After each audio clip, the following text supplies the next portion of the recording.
Bismillahirrahmanirrahim. Assalamualaikum warahmatullahi taala wabarakatuh. Alhamdulillahirabbil alamin wa sallallahu ala sayyidina Muhammadin wa ala alihi washabihi wasallam amma ba'du. Sebetulnya masih banyak yang bisa kita perbincangkan selain daripada permasalahan Mas Gibran ini. Yang lebih penting, yang lebih urgent bagi kehidupan kita itu sangat banyak sekali. Tetapi ya mau bagaimana ya? Yang viralnya ya ini dan bukan dalam permasalahan viral saja, tetapi ini juga mengganggu pola pikir yang ajak begitu. Karena sebagaimana yang telah kita saksikan, banyak sekali yang membela Gibran itu tanpa mempertimbangkan data-data yang ada. Sehingga semua yang menggugat atas keabsahan kita katakan keabsahan penyetaraan yang dilakukan oleh Ditjen untuk Gibran masuk ke ranah politik itu oleh mereka oleh yang membela Gibran itu dianggap musuh begitu, tidak dianggap sebagai dialektika berpikir yang mana memang dalam kenyataannya terlalu banyak permasalahan. Nah, yang dipermasalahkan itu diantaranya yang pernah kita bahas yaitu Dr. Mailan yang mana beliau itu dituduh mengatakan Gibran itu lulusan SD. Nah, ini menarik karena saya tidak melihat tuduhan itu sebetulnya, karena yang dipakai oleh Dr. Mailan itu murni hanyalah dialektika di dalam berpikir. Nah, permasalahannya dialektika di dalam berpikir ini dia menjadi banyak sekali kemungkinan liarnya, karena kita itu di dalam berpikir ada yang namanya salah satu metode yaitu metode falsifikasi, maka kemungkinan-kemungkinan yang dikeluarkan itu akhirnya menjadi suatu hal yang liar memang. Dalam pengertian selama kemungkinan itu tidak ditutup, maka kemungkinan itu secara luas terbuka. Termasuk salah satunya kemungkinan Gibran ini hanya lulusan SD. Itu sebagaimana yang nanti akan kita bahas Nah, andaikan saja Gibran ini sedari awal mau untuk menjelaskan permasalahannya, baik langsung oleh diri yang bersangkutan atau oleh kuasa hukum, itu kemungkinan-kemungkinan liar itu dia tidak akan keluar begitu. Itu tinggal selesai, dia terputuskan oleh data, dia terputuskan oleh realita begitu. Nah, cuman permasalahannya data yang langsung dari Gibran itu hanya seonggok ijazah begitu, yang kalau saya percaya itu ijazahnya asli dalam pengertian dikeluarkan oleh Bradford University. Cuman sekali lagi substansi permasalahan Gibran itu bukan di situ yang permasalahan ijazah palsu itu bapaknya. Gibran itu bukan ijazah palsu, permasalahannya itu penyetaraan. Itu harus dilihat, dan banyak sekali informasi liar di luar sana yang apabila tidak dijelaskan oleh pihak Gibran atau oleh pihak kuasa hukumnya, ini akan keluar spekulasi-spekulasi sebagaimana yang dikeluarkan oleh Dr. Mailan. Jadi ini adalah hal yang normal, hal yang alamiah tatkala verifikasi atau kita katakanlah sanggahan dari pihak Gibran itu tidak keluar begitu. Nah, salah satu yang bermasalah sebelum kita masuk pada permasalahan Dr. Mailan itu ini yang dinukil atau yang diambil dari Kementerian Sekretariat Negara, yang mana ini beredar dengan sangat luas dan bukan hanya dari pamflet ini saja kita melihat, tetapi di dalam pemberitaan-pemberitaan di media yang lain begitu. Dan ini tidak ada klarifikasi dari Gibran sama sekali begitu. Sampai sekarang klarifikasinya tidak ada. Yang ada klarifikasinya dari Termul. Bahkan dari kuasa hukum Gibran pun tidak ada begitu. Ini yang kita maksud ini kan pendidikan yang sudah jelas begitu SDN Mangkubumen Kidul ini sudah jelas. Kemudian SMPN nanti di sini kita akan berbicara tentang ini sedikit. Kemudian Orchid Park juga ini adalah fokus pembahasan ijazah Gibran baik dari siapa, dari Dr. Mailan atau misalkan dari Dian, dari Inalim begitu. Kemudian di sini nih ini udah jelas salah, ini disepakati kesalahannya begitu Ini kan nggak mungkin tidak mungkin MDIS dulu, jadi ini dulu baru ini ini nggak mungkin. Maka yang jelas itu adalah terbalik begitu. Nah, permasalahannya kenapa ini bisa sampai keluar begitu? Ini yang seperti ini tuh kenapa bisa sampai keluar? Dan kalau kita melihat dari penyetaraan yang dikeluarkan oleh Ditjen itu juga bermasalah juga, karena yang dikeluarkannya tahunnya juga tidak sama begitu. Kemudian diakui sebagai SMK dan lain sebagainya, itu juga nanti akan kita bahas. Nah, yang kita bahas di sini perkataan Dr. Mailannya Nih, sebelum ke situ saya mau ngasih dulu ini. Ini adalah salinan dari presentasinya Dian MDIS lah, kita katakan begitu, yaitu presentation by Dian, ada tulisannya seperti itu. Cuman saya tidak ambil secara gambar karena supaya muat di frame saya tidak melihat itu muat di satu frame begitu. Jadi saya salin saja. Ini insya Allah benar, silahkan dicek sendiri apa yang saya tuliskan di sini. Jadi seolah-olah begitu, ini yang akan kita bahas di sini semuanya ya sampai bawah ini seolah-olah susah difaham. Padahal enggak, ini mah apa itu, bukan rocket science begitu ya. Tidak perlu pemahaman yang dalam untuk memahami hal seperti ini. Jadi yang normal di di Singapura itu ini kata Dian ya, kata Dian. Jadi kita pakai logikanya dia. Ini primary school dulu kan, ini 6 tahun nih, 6 tahun. Kemudian dari primary school ini ada PSLE. Nah, PSLE ini dia untuk menentukan kemana murid atau seseorang itu dia bisa melanjutkan. Apakah ke secondary school atau ke yang express ya, maksud saya itu, atau ke secondary school yang normal. Jadi kalau misalkan dia memang ingin atau memiliki minat untuk bidang akademik yang tepat, maka dia harus pintar, harus cerdas, dan dia bisa masuk ke express. Tapi kalau tidak, dia masuknya ke normal, begitu. Dan yang bagus pun, yang nilainya bagus, tidak mesti harus ke secondary school yang express, bisa ke yang normal. Nah, ini sebetulnya ada satu lagi, begitu ya, kalau mau dibahas itu. Namanya apa? Namanya teknik begitu. Jadi secondary teknik. Jadi ada 3, ada secondary normal, ada secondary express, ada secondary teknik. Yang mana kalau misalkan siapa Dian itu mengaku bahwa ini lengkap ya, yang dituliskan ini sebetulnya nggak lengkap juga begitu, masih ada. Makanya sebetulnya tidak usah selengkap ini untuk menjelaskan. Cuman supaya kita punya gambaran saja dulu. Nah, yang express ini dia 4 tahun, dia sudah langsung otomatis O level ya. Kemudian yang ini 5 tahun, O levelnya di sini kalau mau diambil. Nah, kenapa ada perbedaan seperti ini? Karena Singapura itu dia hanya punya program wajib belajar 6 tahun. Jadi penyetaraan pelajaran itu hanya 6 tahun saja. Adapun yang jenjang selanjutnya itu sudah disesuaikan dengan minat dan bakat siswa begitu. Makanya ada teknik segala, ada normal, ada ekspres, ada teknik. Nah, teknik itu nanti terapan semua. Begitu. Itu bisa dicari di mana informasinya? Ya banyak sekarang begitu ya di internet. Cuman saya tidak membahas yang inilah karena dia juga tidak membahas. Untuk apa dibahas? Dan sebetulnya ini juga untuk apa dibahas begitu ya? Bikin pusing-pusing sendiri. Ini juga seharusnya tidak usah dibahas. Kenapa? Karena permasalahan Gibran itu di sini. Gibran itu masuknya tidak masuk di sini. Ini nggak masuk Gibran di sini. Jadi ini nggak paham juga nggak apa-apa begitu. Tidak menjadikan apa, kita tidak menjadikan permasalahan ini menjadi ribet. Nah, nanti kalau misalkan dari O level ini yang 4 tahun dia bisa langsung biasanya ke junior college. Di sana 2 tahun. Itu pun kalau memang misalkan diterima tesnya. Kalau nggak diterima ya dia punya pilihan yang lain begitu ya, bisa ke politeknik selama 3 tahun di sini atau sebagaimana yang dilakukan oleh Gibran ke UTS begitu. Nah, sudah. Jadi taruhlah di sini N level 4 tahun ya. Apakah orang yang di Singapura N level 4 tahun harus mengambil O level? Ya enggak, kalau nggak mau kuliah mah begitu. Karena sekali lagi tadi wajibnya memang 6 tahun. Kesananya itu pada akhirnya dia mengikuti minat siswa tersebut. Nah, Gibran tidak masuk ke sini, tidak masuk ke sini. Gibran itu kemana masuknya? Jauh ke Australia ya, ke yang katanya UTS in search. Coba nanti ada ada sanggahan dari Pak Ihsan itu ya. Pak Ihsan mengatakan UTS in search itu dia bukan UTS. Dia itu adalah in search language course begitu ya. IELTS sih kalau tidak salah. Kalau tidak salah sih ya, in search language course begitu. Jadi itu kursus bahasa Inggris. Nah, itu betul kalau yang adanya sekarang. Cuman saya sudah buka data dari web tahun 2010. Nanti insya Allah akan kita tampilkan kalau perlu begitu ya. Memang UTS in search itu ada, memang ada. 2010 itu ada webnya. Dan Gibran itu diklaim 2007 kan ya, 2007 itu udah pindah, udah masuk ke UTS tuh 3 tahun di situ. Jadi kejanggalannya banyak sebetulnya Gibran ini. Oke, kita kembali lagi ke sini. Jadi ini yang dipilih Gibran, UTS in search, di mana ya diklaim ini 3 tahun. Nah, 3 tahun di sini dia sudah bermasalah pada dirinya sendiri ya. Itu sudah kita bahas kemarin. Jadi di sini saja sudah cukup permasalahannya itu sebetulnya. Lah kok program 8 bulan kok ditulisnya 3 tahun begitu. Permasalahannya kalau benar Gibran 3 tahun di situ, berarti yang bersangkutan bebal, sangat bebal berarti sampai 3 kali mengikuti program itu. Kalau ini salah 3 tahun sebagaimana dikatakan oleh Pak Ihsan, ternyata di sini itu cuma 6 bulan ya. Berarti permasalahannya apa? Permasalahannya yang bermasalah nanti Ditjen sama KPU. Karena mereka tidak melihat fakta-fakta real di lapangan begitu, pemeriksaan faktual. Nah, kalau kita sudah paham permasalahannya ya, maka kita sekarang masuk kepada pembicaraan Dr. Melan. Di mana permasalahan Dr. Melan? Permasalahannya di sini beliau itu. Ini perkataannya ya. Oke.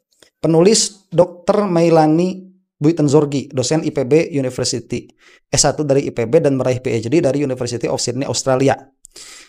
Ini notionnya beliau itu ya. Di Indonesia, penyetaraan ijazah luar negeri diatur oleh Permendikbudristek nomor 50 tahun 2020 tentang penyetaraan ijazah luar negeri. Penyetaraan hanya berlaku untuk ijazah pendidikan dasar garis miring menengah dalam sistem asing yang diakui sebagai School Leaving Certificate resmi. Ini kata kuncinya satu di sini nih ya, School Leaving Certificate. Ini berdasarkan apa? Nih Permendikbudristek. Ini coba dilihat sendiri apakah yang diklaim oleh Dr. Meilani itu betul atau tidak ya. Cuman kalau saya rasa sih itu akan betul ya. Saya memakai saya rasa supaya ini masih terbuka di dalam dialektika ya, supaya Anda juga mencari sendiri begitu. Jangan cuman katanya kita ini sedikit sekali kemampuan untuk critical thinking gitu. Kalau memang mau memahami permasalahan dengan mendasar ya, cari sendiri ya, cari sendiri. Kemudian di sini intinya School Leaving Certificate. Nah, yang dipermasalahkan oleh Dr. Meilan itu School Leaving Certificate-nya. Ya, di mana School Leaving Certificate itu? Tadi di O level. Sebentar ya, di sini nih, di O level ini apakah Gibran itu punya atau tidak, atau N level? Ini permasalahannya, karena inilah School Leaving Certificate. Nah, berhubung Gibran klaim dia lulusan SMA di Australia, maka berikut saya lampirkan contoh High School Leaving Certificate SMA di Australia milik anak saya. Oke, ini kita masuk pada poin ini ya. Coba lihat bahasanya. Berhubung Gibran klaim dia lulusan SMA di Australia. Apakah ini benar klaim ini ada ya? Berhubung Gibran klaim. Betul ini. Bahwa Gibran itu mengklaim dia lulus SMA di Australia. Berdasarkan apa? Berdasarkan riwayat pendidikan yang ada di KPU yang mengatakan bahwa Gibran itu SMA-nya 2 kali kan. Yang satu itu di Singapura, yang satu itu di Australia. Yang dituliskan setingkat SMK.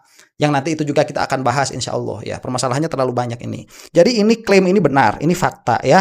Fakta apa? Fakta bahwa klaim itu ada. Klaim itu ada. Nah kemudian pada sertifikat tersebut jelas mencantumkan nama high school. Jadi dalam sertifikat tersebut di sini sertifikat apa? Sertifikat yang dilampirkan, yang saya lampirkan ya. Ada itu lampirannya di Hasbueno Point dan saya sudah melihat yang dilampirkannya itu. Memang ada jelas mencantumkan nama high school. Jadi high school itu ada. Kalau memang dari Australia yang mengeluarkan sertifikat atau untuk sekolah internasional High School Leaving Certificate bisa dalam bentuk IB International apa ini bacanya kemarin itu Baccalaureate ya, diploma.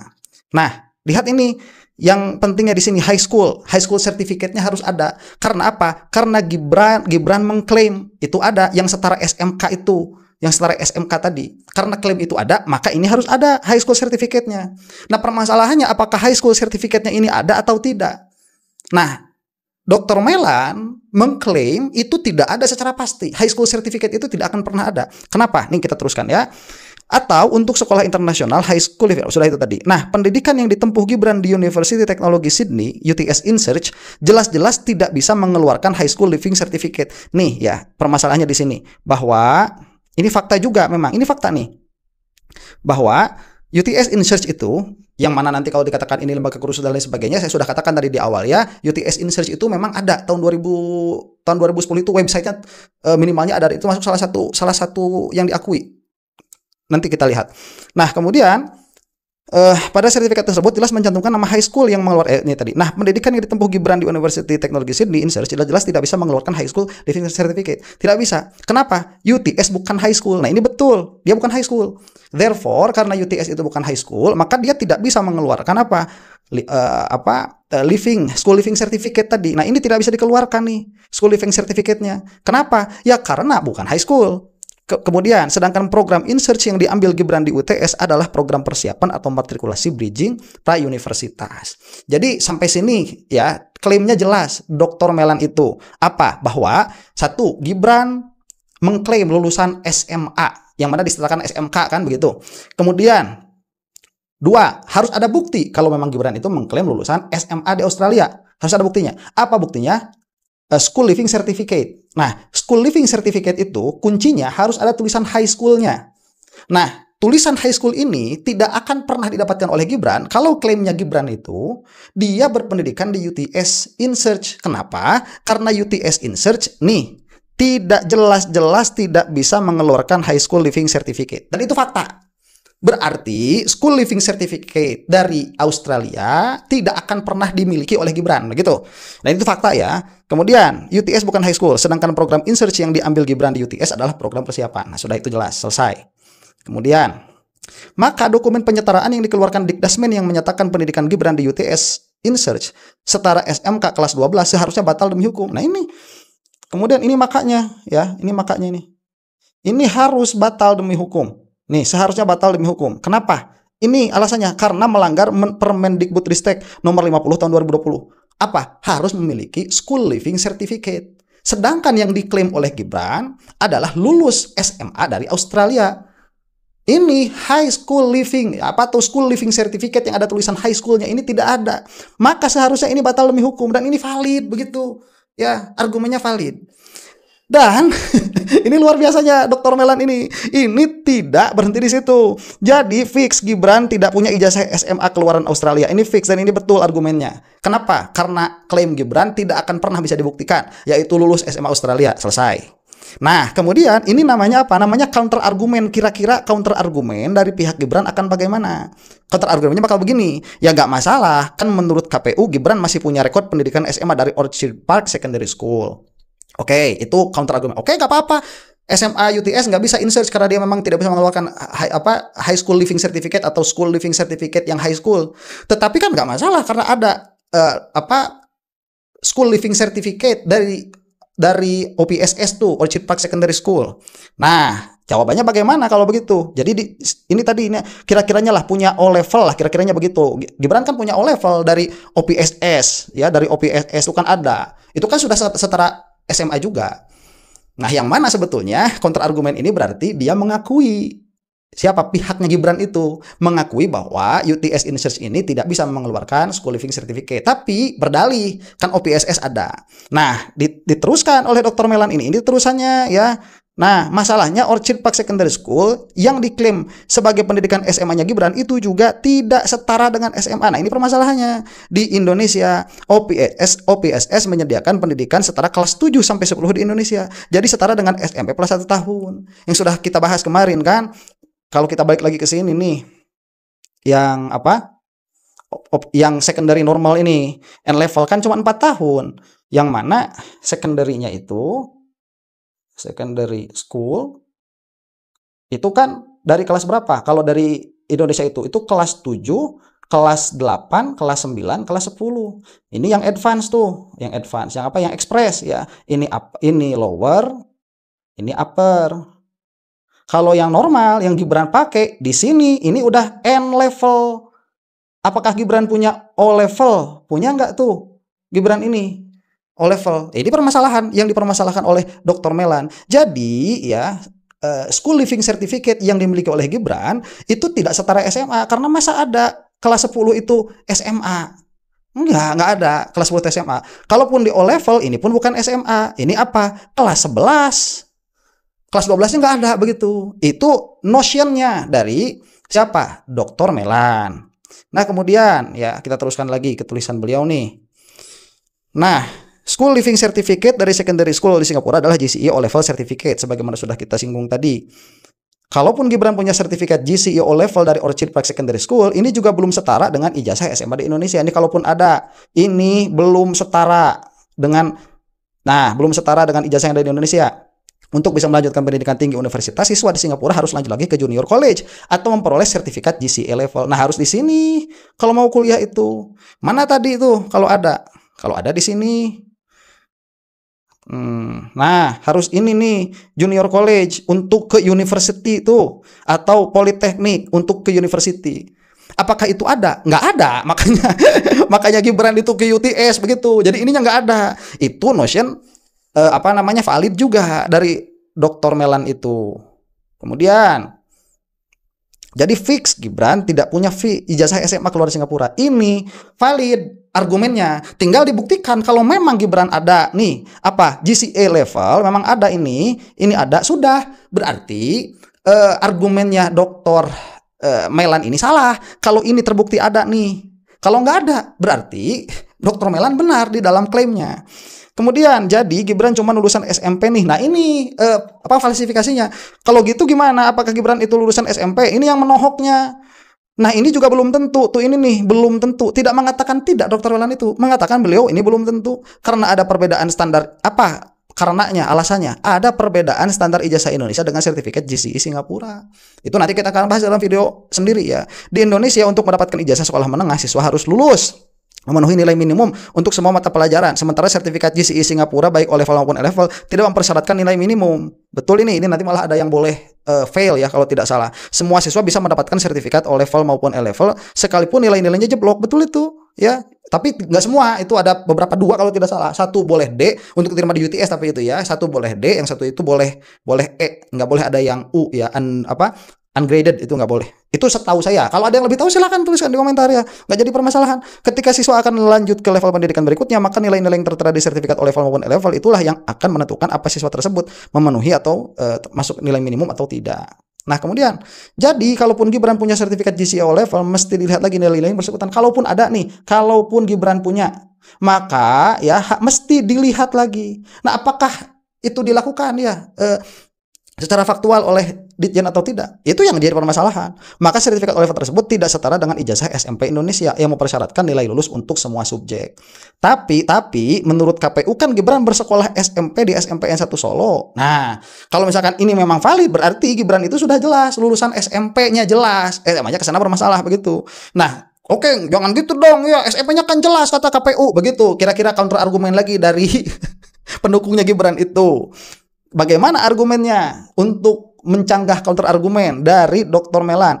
Nah, ini mesti diselidiki juga apakah Gibran sekolah di SMPN 1 Solo sampai tamat hingga punya ijazah. Karena di website Pemkot Solo, Gibran mengklaim melanjutkan pendidikan SMP ke Singapura. Nih, ada di website ini, tinggal dilihat ya. Saya tidak sengaja tidak mencari begitu. Tolong yang ada tulis di kolom komentar biar saling mencari begitu ya. Biar saling mencari. Di website Pemkot Solo, Gibran mengklaim melanjutkan pendidikan SMP ke Singapura. Nah, jadi melanjutkan pendidikan. Jadi bukan menyelesaikan pendidikan SMP, tetapi melanjutkan pendidikan SMP. Dan Dr. Melan melihat ini valid perkataan Gibran ini sebagaimana dinukil di dalam website Pemkot Solo. Dengan perkataan apa? Ini konsisten dengan status Orchid Park Secondary School Singapura yang memang sekolah menengah kelas 7 sampai 10. Jadi setara dengan SMP plus 1 tahun di Indonesia. Nah, ini yang menjadi permasalahannya yang dikatakan memfitnah, padahal tidak. Ini falsifikasi. Jadi, kalau Gibran tidak punya ijazah SMP Kelaunan High School di Australia, oke, tidak punya ijazah SMA Kelaunan High School Australia, ini jelas nggak bakal bisa tuh. Ini nggak punya ini ya, tidak punya ijazah, nggak punya Australia. Karena kenapa? Karena UTS Insearch tidak mengeluarkan itu. Tidak punya International Baccalaureate Diploma. Ini juga kalau dilihat, ini kemungkinan besar ya 99% ini pun valid argumennya. Coba lihat sendiri, cuma ada kemungkinan salah 1%. Ya, ada kemungkinan salah kalau dalam penglihatan saya begitu ya. Kemudian tidak punya sertifikat GCE A-level keluaran Singapura. Ini saya katakan 99% juga valid. Karena kalau punya, ngapain jauh-jauh ke UTS begitu. Kemudian tidak punya sertifikat GCE O-level keluaran Singapura. Nah ini 55% valid. Saya rasa Gibran mungkin ada di sini. Jadi setingkat SMP nantinya itu kelas 11 begitu. Ini 55% lah ya, saya ikut argumennya Dr. Melan. Punya sertifikat GCE O-level keluaran. Nah ini yang mungkin punya nih, saya melihatnya di sini. Ini 40 berapa punya sertifikat. Ya berarti 45% punya lah ya, 45% punya sertifikat. Tapi kalaupun punya begitu, ada permasalahan. Tapi nilai-nilai harus dilihat nilai-nilainya. Begitu. Nah, jeblok kurang 50%, dia nggak bakalan bisa setara SMP atau tidak punya ijazah lulusan SMP Solo. Nih, ini juga harus dilihat. Kalau saya sih melihat ini argumennya valid 25% ya. Saya tidak melihat itu gitu. Nah, apa? Maka fix kualifikasi pendidikan Gibran cuma tamatan SD. Ini kalau semuanya benar. Kalau semuanya benar, jika harus dilihat begitu, itu dialektikanya. Ya penulis. Jadi tidak benar kalau Dr. Melan itu 100% mengatakan bahwa Gibran itu lulusan SD. Tidak. Ini kalau-kalonya. Tinggal ini dibuktikan salah satunya, maka selesailah permasalahan ini begitu. Dan kalau Dian bisa mengeluarkan dengan gamblang ijazahnya, kenapa Gibran tidak? Itu akan sangat mudah sekali begitu ya. Demikian, mudah-mudahan ada manfaatnya. Wallahu taala a'lam bishawab. Assalamualaikum warahmatullahi taala wabarakatuh.